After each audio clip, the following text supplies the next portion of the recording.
经常咳嗽的人，这道菜一定要多吃，能够止咳平喘，增强免疫力。克莱美克莱马克斯2019年7月3日16点29分35秒。作为一个南方人，虽然家里不像广东一样每天都喝汤，但是隔三差五的还是会煲一点汤给家人喝。以前我很爱煲筒骨汤，因为筒骨不仅可以吃到肉，还有吸取到筒骨中的骨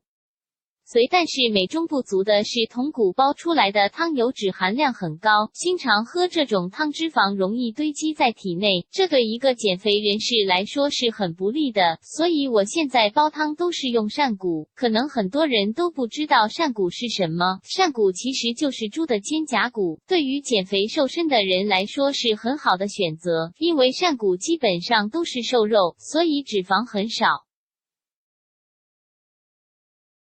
扇骨具有补中益气、丰肌体、泽皮肤、润肠胃、养血健骨，经常给小孩吃也是很好的，成年人喝还能补充钙质，滋润皮肤，延缓衰老。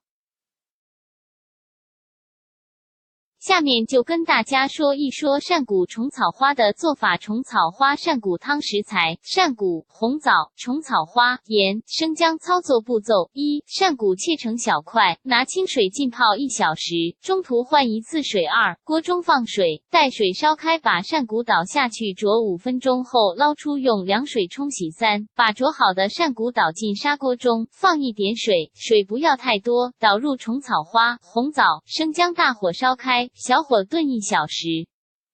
4、最后倒入适量的盐，再煲半小时即可。加了虫草花进去后的汤色则金黄，汤头鲜美，滋补又强身。而且虫草花是一种食用菌类，都是滋补的好食材，它具有提高身体免疫力、平咳喘、补肾阳、抗衰老的功效。有咳嗽或者减肥的朋友一定要试试这道汤，夏天喝一点都不油腻。欢迎各位读者在下方留言哦，有发现什么好吃的也可以留言下来。